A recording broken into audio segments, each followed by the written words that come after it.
The following featured presentation is part of the Skywalking Network.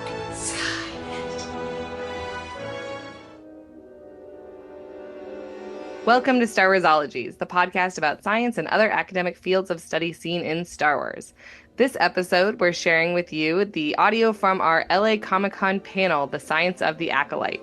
We had a great time at LA Comic-Con. Thanks to all of you who came out to see us in person. We had Dr. Drea Letamendi to talk about psychology, Sawyer Markham, also known as Sawyerism, to talk about ecology and critters. And then we also had Michaela Leung to talk about planetary science. And then James helping out with all of the great Star Wars lore that came up in the show. Enjoy this panel. My name is Melissa Miller. I'm the moderator and I'm a science writer. And like I was mentioning before as people are coming in, I'm also co-host of the Warsologies podcast where we talk about science and Star Wars, and we just can't stop. So I'm going to have all my panelists go down the line here, briefly introduce yourself, and tell us about your expertise. Yeah, go ahead and start, Drea. Happy to start. Good afternoon. My name is Dr. Drea Letamendi. I'm a licensed clinical psychologist at UCLA. I'm also a media consultant for gaming, entertainment media, tech, VFX companies, and I have a love-hate relationship with Star Wars. Yes, my name is Michaela Leung. I'm a PhD candidate at the University of California, Riverside. I work on planetary atmospheres through modeling studies, and I'm very interested in thinking about what makes a planet habitable and how we can tell. I have a similar sort of love-hate relationship with Star Wars, mostly with some of the directions. Anyway, we'll see if I have hot takes later. My name is James Floyd. I am a freelance writer for StarWars.com, Star Wars Insider Magazine, and the author of my first Star Wars book, Star Wars Crossword Puzzles, coming out in November from Chronicle Books. Quick plug, it's got like cool crossword puzzles in the shapes of things. Comes out in November. As Melissa mentioned, I am her co-host for Warsologies podcast, and my background is in urban studies and planning, but I like all things geeky. Hi everybody, my name is Sawyer Markham, otherwise known as Sawyerism. I am a Star Wars content creator and a PhD candidate at NYU studying urban ecology.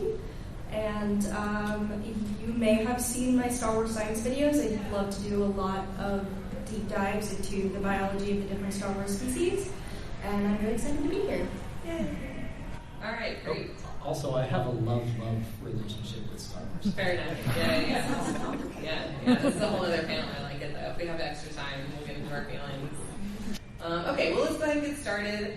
This is our first, live-action High Republic. So, James, I was hoping as sort of our Star Warsologist, if you could just give us kind of a quick background into what that means, what else is going on. We got this quick little 100 years ago sort of thing, but what else do we need to know to set the scene? Really, I don't know, pretty much it sets itself up right there with the description, but the High Republic era, as you probably heard, is mostly covered through books and comics, and most of that takes place several hundred years before the Acolyte. The High Republic era is kind of a golden age of the Republic. The Jedi are at their peak, so that runs from about 500 years before the Battle of Yavin to 100 BBY, and the Acolyte kind of takes place in that time frame. They do mention a few things that have happened earlier. They talk about the Great Hyperspace Disaster as something that caused damage on Brendok. And Vernestra Rowe, the green-headed Jedi, she is about 115, 116 in the Acolyte. We see her as one of the youngest people to become a knight at age 15 in the High Republic books. Okay. It's a fantastic series, and you should absolutely give it a shot if you haven't already. Excellent. Well, and then so to sort of set the balance here, Drea, our main characters are these twins, or maybe better described as clones. Tell us a little bit about, from sort of a psychology perspective, what we're seeing as these two girls who are the same girl grow up, because even living in the same place until they're 8 years old, very, very different. Yes, and we will have some spoilers as a part of this conversation, especially about Osha and May. Where do we start? Let me just back up a little bit and say, I love this question because, in our universe, twin studies are actually very, very globally studied, and this has been probably 40 to 50 years in terms of like the literature looking at psychological and behavioral differences and similarities between twins. So what is presented here just in terms of these young girls is that, obviously if you're familiar with twin psychology, that even if they're genetically identical, and I understand that they are genetically identical, they're played by different people when they're children, is that they can be very, very different in terms of personality and traits and long-standing things that we're going to see later as they grow up. So something that I think they get right here is that, really early on they have differences in how they relate to one another, differences in how they feel about their own coven versus the Jedi as a community versus their home and who they call home and where they call home. And, does anyone here have twins or are a twin? You'll know, there's a lot of differences between them, even when they're raised in the same place. And I think that's somewhat of a fallacy. If they're raised in the same home, they must be really, really similar from the jump. Now, these two get separated, and so what's interesting is we'll learn that there are some things that stay similar, like their haircuts, and some things that are quite different as they get older. I thought the haircut thing, actually the twin studies that have been longitudinal, what's really interesting is that they can demonstrate that twins who have been raised apart actually have remarkable similarities. There's a case study of a pair of twins who never met each other, and they were separated at birth. They had different upbringings, and when they finally met each other, they discovered they both became volunteer firefighters. They both had wore these big belt buckles, and they both carried a knife.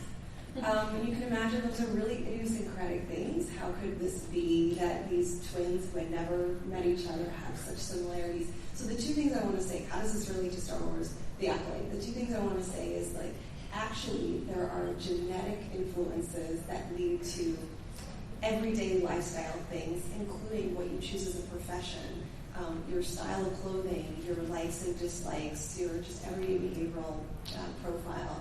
And then there are some things that these twin studies elucidate that are more of a coincidence. You could find a handful of things that are different about the pair that I just mentioned. So getting back to Star Wars a little bit, the science behind this psychologically is that it's not uncommon it wouldn't be weird for them to happen to have the same haircut. There may have been something when they were young where they happen to have the same preference for something. But their personalities are very different because of the experiences that they've had. Our environment does have an influence on our behavioral outcomes and the kinds of things that we believe in and who we connect with and what our general personal goals are. The last thing I want to say about this is you mentioned clones. So they are truly not only genetically identical, but in the lore, they are considered the same person. So there are two bodies who represent the same individual. And I think maybe that best explains their the grayness, the in-betweenness of moving from interest in Sith stuff, and an interest in the Jedi and being a force for good and resisting some of the impulses that are very natural to have. These two young girls experienced incredible trauma when they were about 8 years old, right? So having experienced the loss of their coven, the loss of their parents, and a tremendous, destruction of their home with the fire, and then the sense of blame that they each may feel in contributing to that precedent. So I'd say that them being kind of a clone of one another and embodying all of those adverse events and personal losses probably speaks to why there could be an inclination toward the dark side for both of them, right? Right, yeah. spoilers again. And yes, we'll have some time for Q&A at the end of this panel. So, I got a follow-up question on that. When we do twin studies, is there naturally, like when they're raised together, is there naturally one that ends up more assertive than the other? Because we see that with Ocean Bay even before the accident, not accident. But is that something that has been documented? That's a great question. Are you saying that in pairs, we're talking about monozygotic twins, in terms of them being identical, right? Having the same genetic influences on their,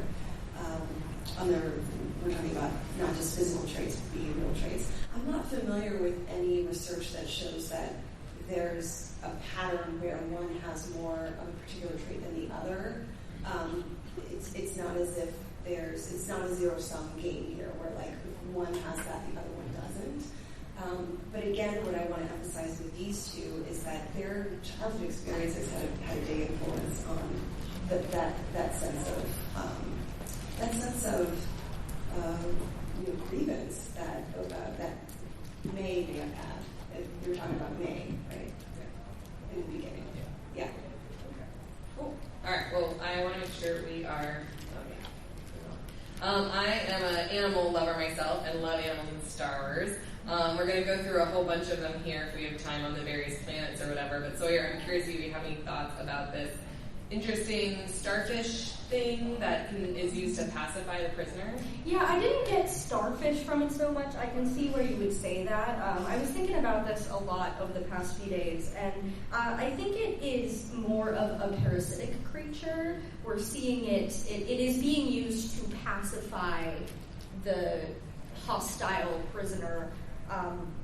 And it's kind of, I believe, messing with his mind a little bit. So I'm more on the side of it being some kind of parasitic, like mollusk or snail, or even something more like a living fungus, because this is Star Wars and things could be, things are not linear, things do not always add up exactly the way that we know them to be in the real world when it comes to science. And you really have to open your mind to understand the science of Star Wars. It's there are plenty of elements within. Especially when we talk about Brendok a little bit later on this panel, there are some really interesting parallels to real science. But in terms of this little guy, there's not a whole lot that I can say we would see in the real world in terms of this creature. Thankfully. Yeah, definitely.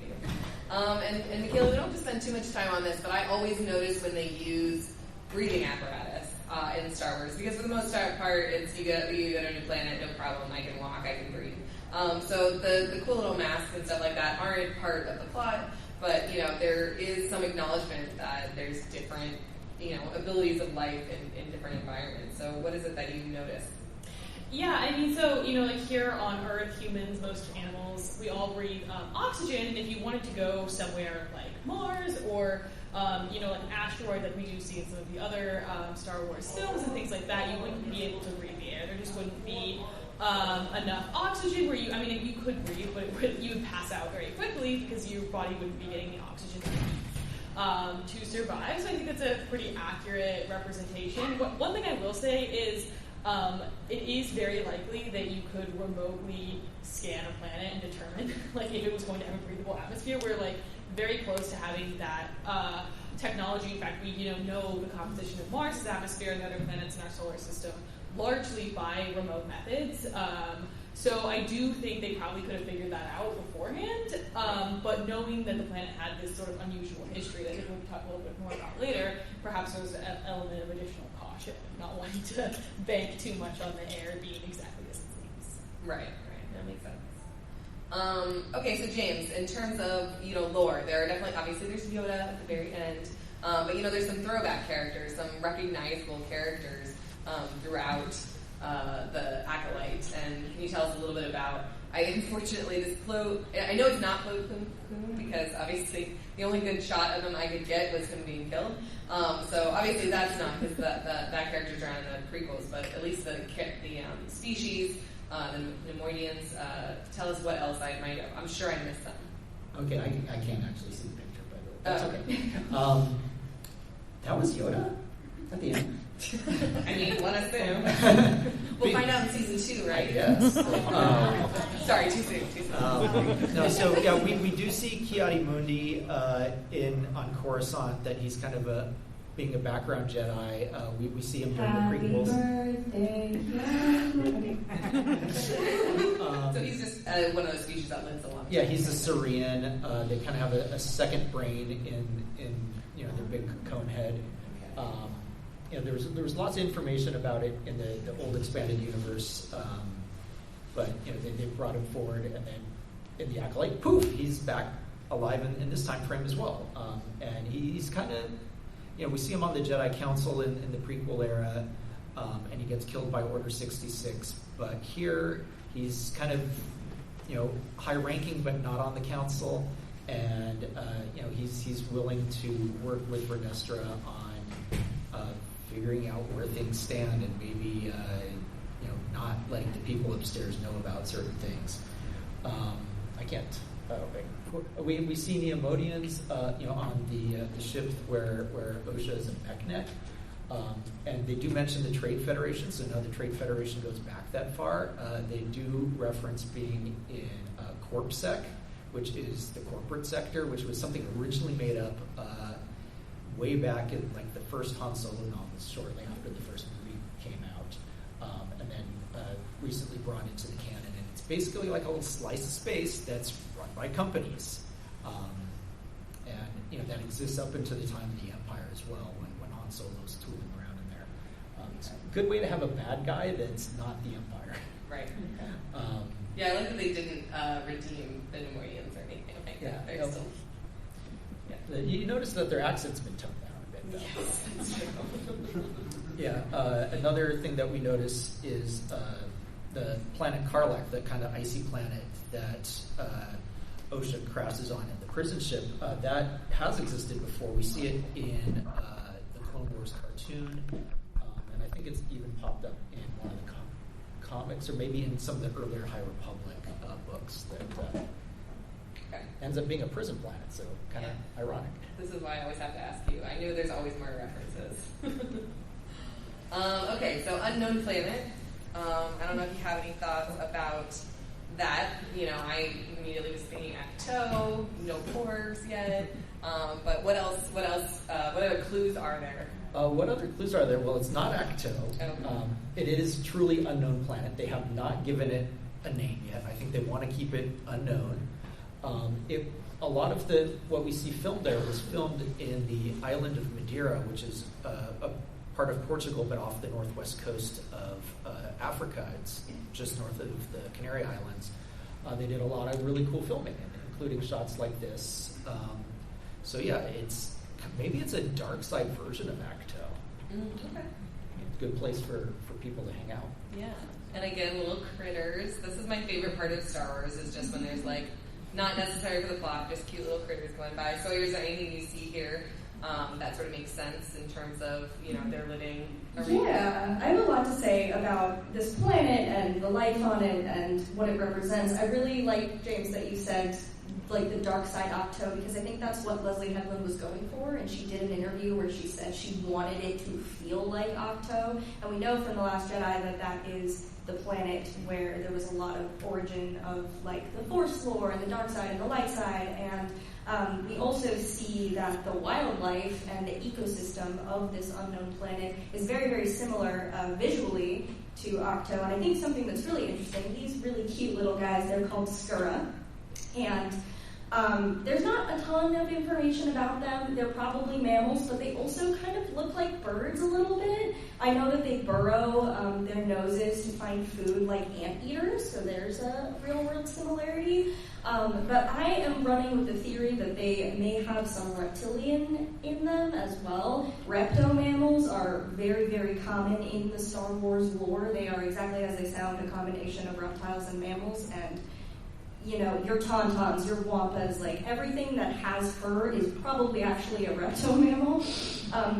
So that's my kind of theory. But something I thought that was really interesting about doing research for this panel was that when I went back to look at the wildlife that's on Octo in The Last Jedi, the creatures, the thalassarans, which are the creatures that produce the green milk, they look like giant versions of these things a little bit. They have like a long snout, they have the same gray and pink coloration. So I think perhaps this is the dark side version of Octo. Perhaps there's more to be discovered. So you could milk these, is what you're saying. But why would you want to? We're milking these for all it's worth right now. But just thinking about it as a dark side version, they're kind of like the antiport, that instead of flying, they're on the ground, and instead of eating food, that they're digging under the earth rather than going into the water for food. So it's kind of like there's a little opposite symmetry going on here. Yeah, I like it.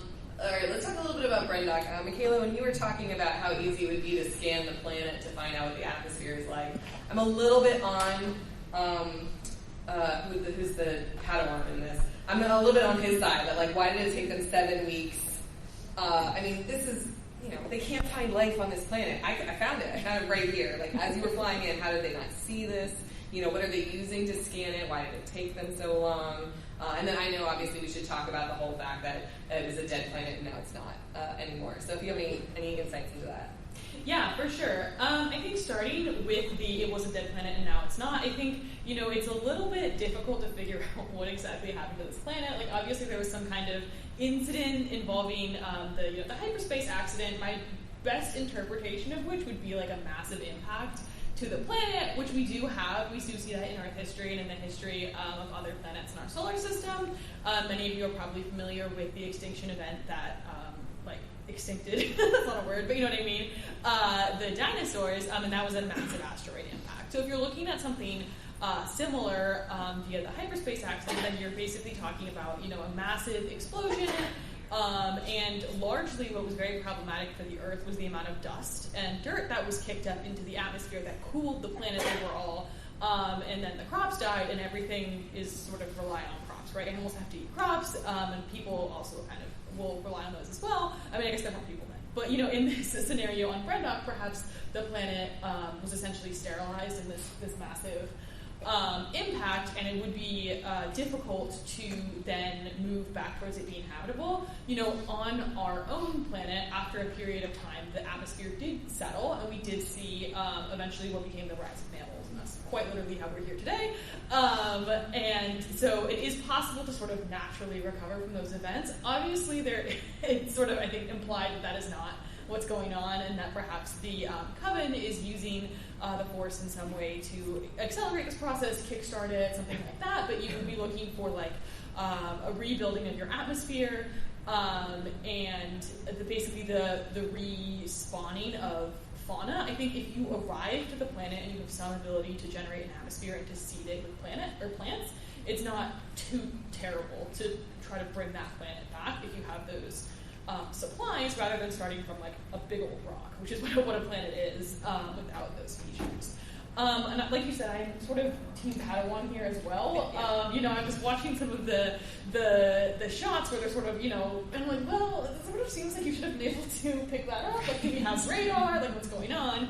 And like I said in my last comment, we know the Earth's atmosphere, right, is about 21% oxygen. That's one of the main ways you can tell that the Earth is a living planet. And we, again, sort of have the technology to, using telescopes, try to figure that out for other planets. So I imagine if you were at the point where you were in orbit of the planet, you should be able to figure out what's going on in the atmosphere, and maybe even, you can do radar scans of things like Mars and see, features and know that there's perhaps not a coven of witches right on Mars. So yeah, sometimes technology develops in divergent ways. Maybe they just did not invest in remote sensing in the Star Wars universe, but it is a little bit of a strange gap to have in there. Yeah. So did you have that? Well, they already covered everything that I was going to say about mass extinction events. barring the fact that if this was Earth, then we were seeing an asteroid. Or for context, for those who may not know, the Great Hyperspace Disaster was this situation where this giant cruise ship basically exploded in hyperspace and the pieces went everywhere, and hyperspace is a different dimension from the real space, and so they kind of were flying out at all these different random points in time and space. So it would have been essentially an asteroid sort of mass extinction event, and we're talking 100 years. It is exactly, the Acolyte takes place 100 years after this extinction event. So maybe you would see, assuming the atmosphere was intact, maybe you would see like moss or, the beginnings of single-cell organisms or something. But to start completely from scratch and to have, birds and butterflies and a tree with very, very toxic leaves and just flourishing fields and multiple different ecosystems, because we also have the cliffside, the mountainside, and the forests. It is definitely the work of the forest. But I have a theory, because we know that the Vergence is a bit, and you can tell me what you think of this, James, I don't know, but the Vergence, there was dark side doings, and then in Star Wars sometimes we have these species that are more in tune with different sides of the Force. So I am kind of thinking, why do we have this really, really toxic plant? Why is everything so brightly colored, as in our real world toxic things are? Is it because these creatures have a connection to the dark side of the Force? I don't know. I don't know. My thought on, when the Jedi call it a dead planet from their last survey, it's like there's different gradations of dead. There's dead, completely lifeless. Everything on the surface has been burned to a crisp, and there's no life, organic material left. And then there's, we thought it had a nuclear winter, but probably life survived. But there's certainly no sentient life. We know that the Coven's fortress was built prior, that it was not their construction. So perhaps that survived whatever cataclysm happened during the Great Hyperspace Disaster, and they moved into it. So if structures could survive, perhaps more of the planet's flora and fauna survived too. But it does speak to the fact that it's like, bouncing back this fast, and having it be a place that the Witches' Coven would want to go to as a good, viable hiding place. It would be like, well, we don't want to go to a place that's dead with no atmosphere. Right. So there's definitely something going on here, and it's that Vergence. Yeah. No, and I definitely want to hear from you, Drea, about this Coven, because to me, never have the Jedi seemed like more of the bad guys in a story.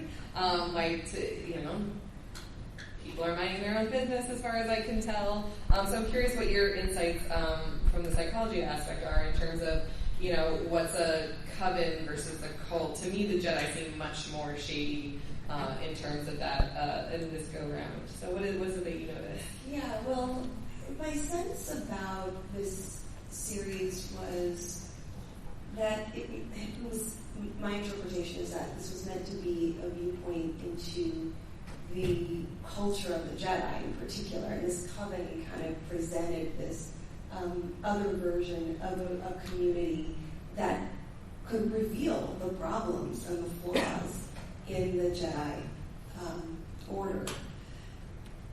And I think it succeeded in doing that and just showing us that the Jedi community, their interrelationships, their values, their system, who was that benefiting? When you mention this coven who's just practicing their lifestyle on this planet, I didn't get the sense that it was harming anybody. I think that the Jedi coming in and exploring the welfare of these children was what was the catalyst for everything that was going on there, right? And my understanding was that the children were being manipulated and were potentially being harmed and maybe were being indoctrinated into this dangerous coven. So I think that to agree with you, Melissa, what's more concerning isn't so much what this coven is doing. in terms of what they're practicing. Now they're focusing on their centering of the thread, which is kind of like another way to use the Force. And so my interpretation was that the Jedi were displeased with how other communities were using the Force, practicing the Force, enabling other people to use the Force. I felt like this was just a level of oppression or a level of power. You know, only we can use the Force in the way that we deem it appropriate or deem it safe or whatever. So those are my concerns with the Jedi. I also just want to mention Torben. Poor Torben. At one point, Torben has homesickness, right? I want to go home. This doesn't feel right to me. And I think as a psychologist, that really, it wasn't lovely to see someone in distress. That's not what I mean.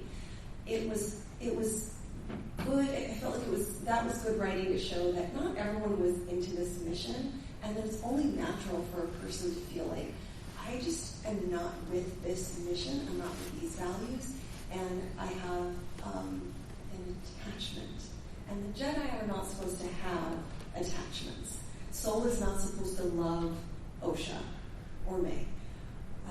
And I felt like that was a nice kind of like exploration and reveal of like, so are the Jedi able to have these kinds of attachments? And since they're human, you know, what Torben was experiencing was like a sense attachment, an attachment to home, the pleasures, the desires, the comfort that he was getting from being in a familiar place.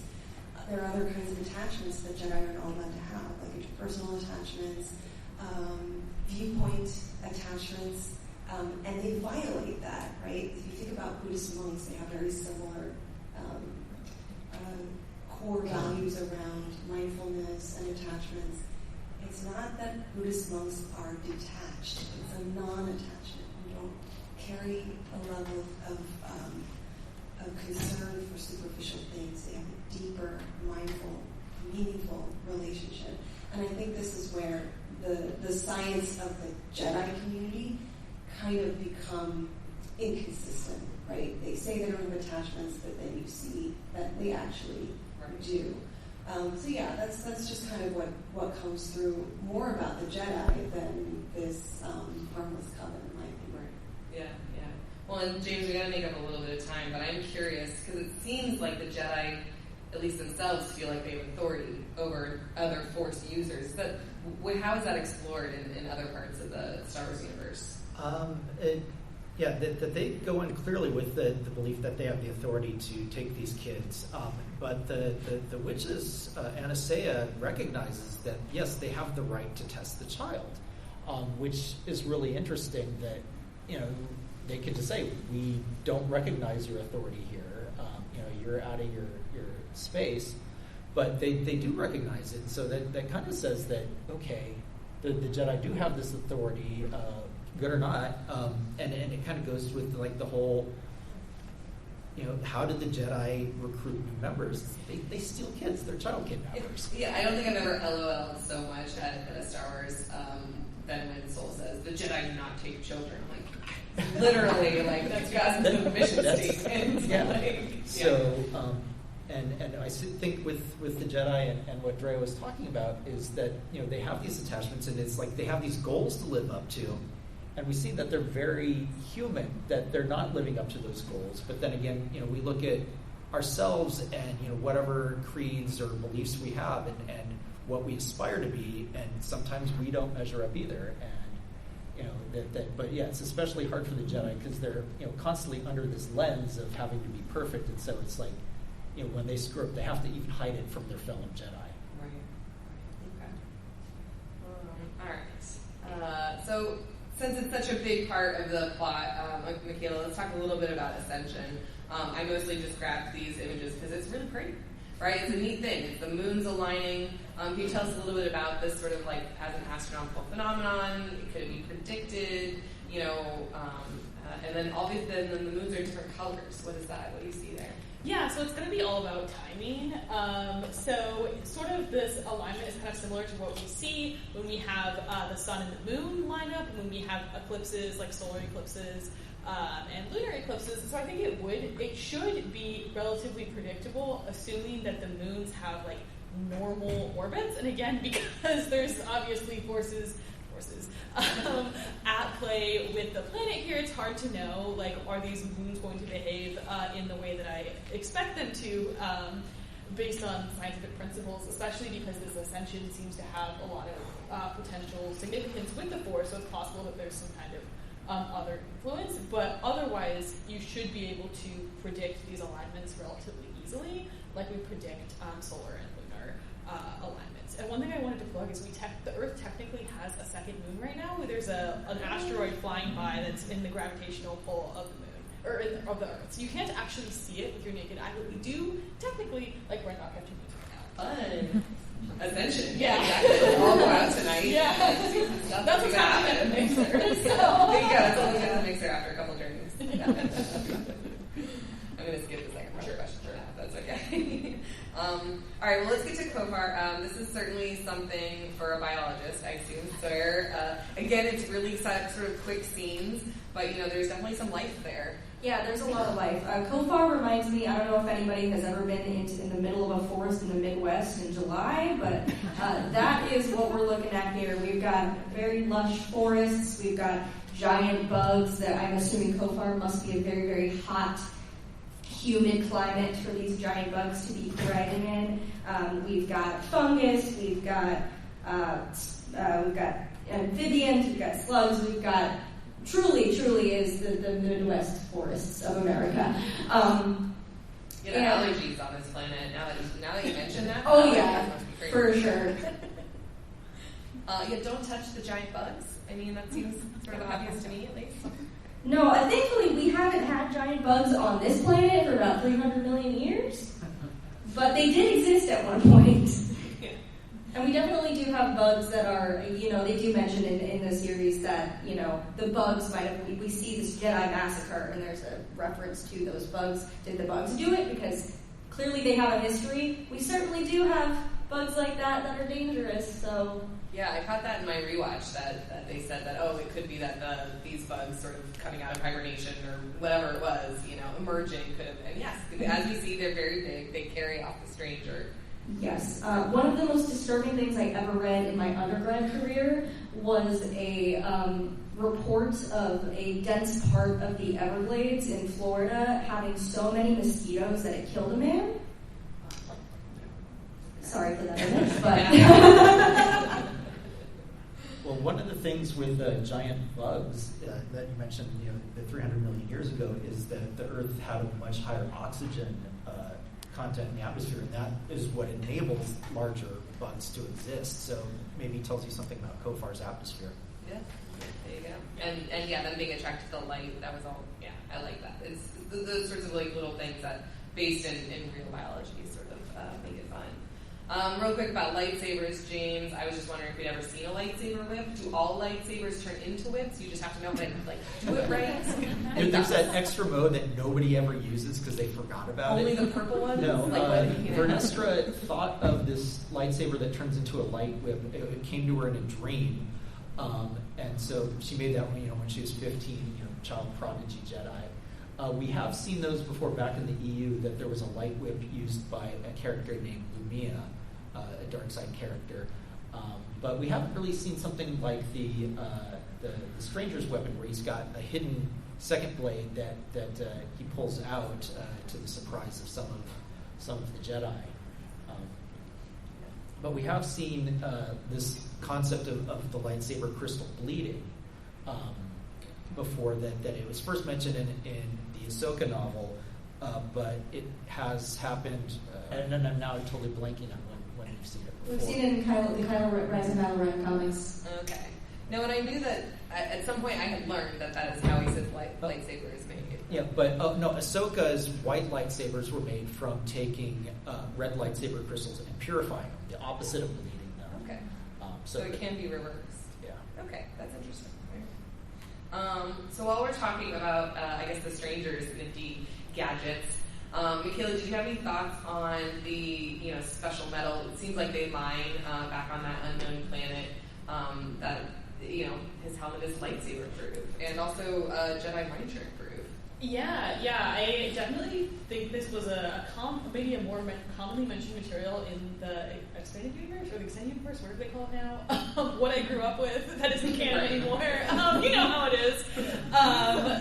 But unfortunately, I don't know that we have a lot of direct analogs to this material. There is carbon steel, which is like a kind of alloy that is really strong and flexible and light, but in terms of like things that can cut through or things that can resist like a super high-powered laser, not sure we're quite there yet, and I don't know that they're testing like the mind-reading capacities of these metals. There are some cool metals out there that do a lot of different stuff in like semiconductors and electronics and all of that, but on these two particular aspects, I'm not sure that we've got a lot.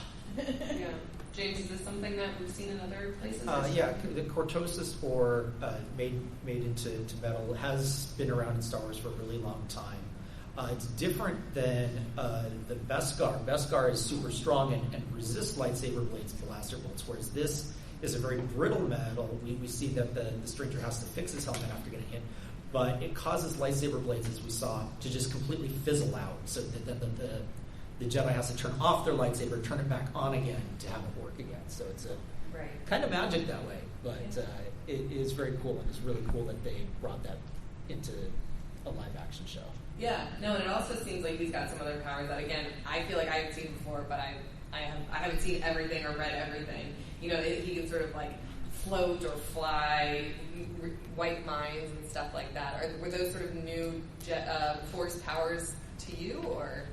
The ability to kind of float has been there. Obviously, we see Torben using it just in his meditation, as well as the stranger using it.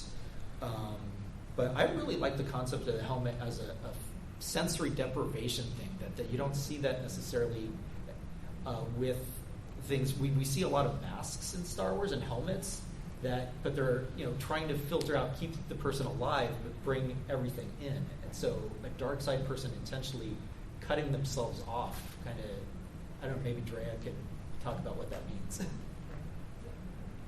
Yeah, no, I definitely noticed that too. That was interesting, because for Kylo Ren, I assume it's just like a hairband, like he didn't need to breathe, it's just to hold his hair back or something. But so I like that they gave this guy a reason, not just to look really cool. Quickly, there's an idea called de-individuation. So if you're wearing a mask or a helmet and you sort of depersonalize yourself, some people who already have a tendency toward impulsive, aggressive behavior will do it more. Okay. I don't know if that was what you were getting at, but that exists. Well, and I felt like a real thirsty fan putting this slide together for Drea's account. But the stranger... Put this together for me? Yeah. The stranger in general, and we find this in all of the Star Wars stories, the people dressed as Darth Vader and Kylo Ren and those sorts of things. But, people are really drawn to this character. There's a lot of fans. There's a lot of, shipping now. What is it that they did to, this is outside of within the story, but how did they get the fans to sort of root for this character? Well, what he's doing now it's OSHA, right? Right. In this relationship is kind of working for what he's doing with us, what the character, this scene is doing for us, which is to confuse us. He's supposed to be the bad guy. He's done horrible things. He's manipulating these young girls. He is, a menace to the Jedi. And then he starts saying things like, I just want to exist. The Jedi don't want me to exist. I just want to be in this body. You see my body? This is all happening to her, and this is happening to us. So if we're confused and we're now in the gray, and they succeeded in this, I think this is the first time we've sort of seen the seduction of the dark side be so overt.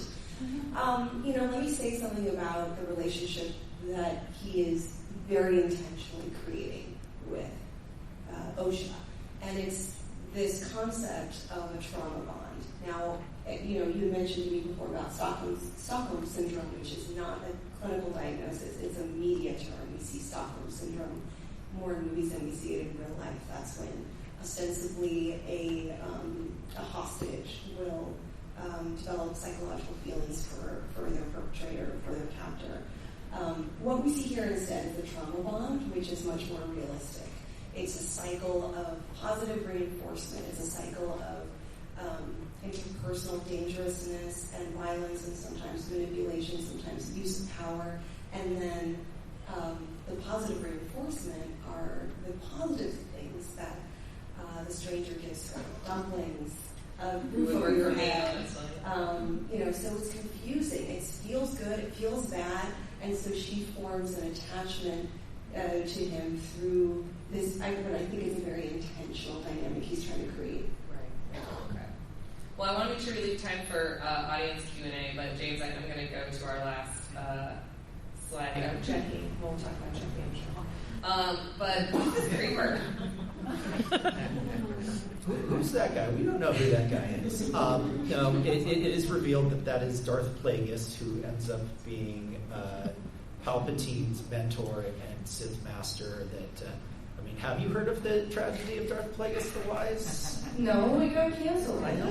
It's just, we'll never know that what the actual tragedy was. And maybe it was that he was trying to be called the Wise, and it didn't really work out. This was actually something I didn't like about the show was putting Darth Plagueis in it. That I just felt like the stranger could exist in his own space and not be connected to the Sith line or specifically to Darth Plagueis. Like, he's got his own agenda, and it was maybe just to survive, to be in a world where the Jedi don't allow dissenting Force users to exist, which we see through the show. So this is something I disagreed with, but it's Darth Plagueis. He's a moon, M-U-U-N, so that explains why he doesn't look human. I thought you said he's a mood. Yeah. He's a mood, That's your mood. Yeah, that's what I heard too. All right, well, do we have any questions in the audience? Otherwise, I'll go back to mine. So the question is basically about how sensory deprivation works in real life, because it is something that's used in certain practices. Yeah, I can speak to a couple versions of this. So when it's used as torture, it can be incredibly effective. When sensory deprivation, called sleep deprivation, is utilized, people hallucinate, people lose a sense of self, they start to experience incredible depleted mental functioning. So it is used as a torture element. I think that the other way in which some so-called sensory deprivation could be interesting and helpful is when you can attune to other senses because you're kind of managing and mitigating the forces of main senses. And maybe, James, this was your question from me earlier.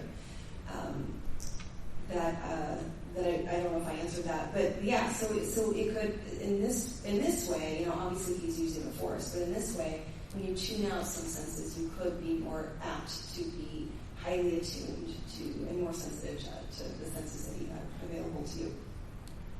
Okay, we've got 2 more minutes. Any other questions? The only things we skipped over here, a little bit we talked about it, but this changing of the lightsaber. So that was something that was sort of already in Star Wars lore. Sawyer, I think you mentioned that you saw it in the Kylo Ren comics. Oh yeah, the changing of the lightsaber. Yeah, it's in the Rise of Kylo Ren comics, and we see that it is a very painful, difficult process. And there were some questions about why Osha is able to do it so quickly, and I think that really speaks to the fact that she had repressed her anger for her entire life. 16 years she's repressed her anger. She's blamed herself for her anger.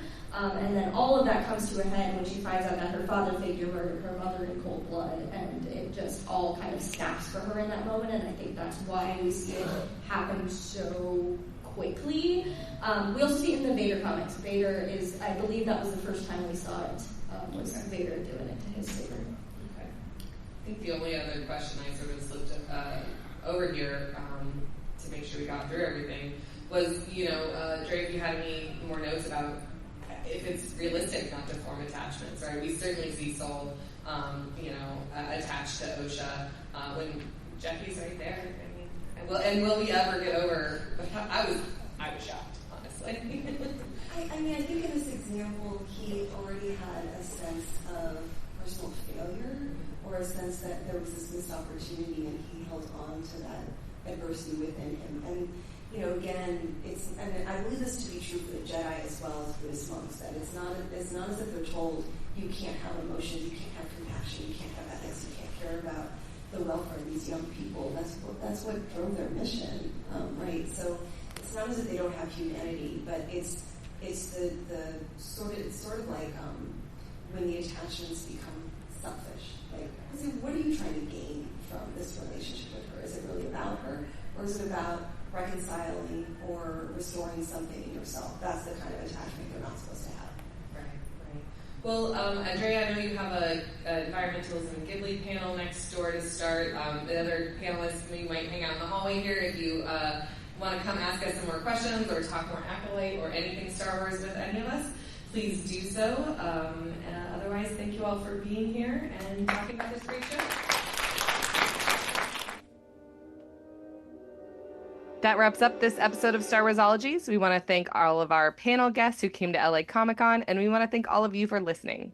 Stay tuned for some bonus episodes of Star Warsologies that include the other panels I ran at LA Comic-Con. It's about the 25th anniversary of Galaxy Quest, and also a behind-the-scenes look at The Nightmare Before Christmas on Coraline. Thanks again to all of you who came out to LA Comic-Con in person. See you next time on Star Warsologies.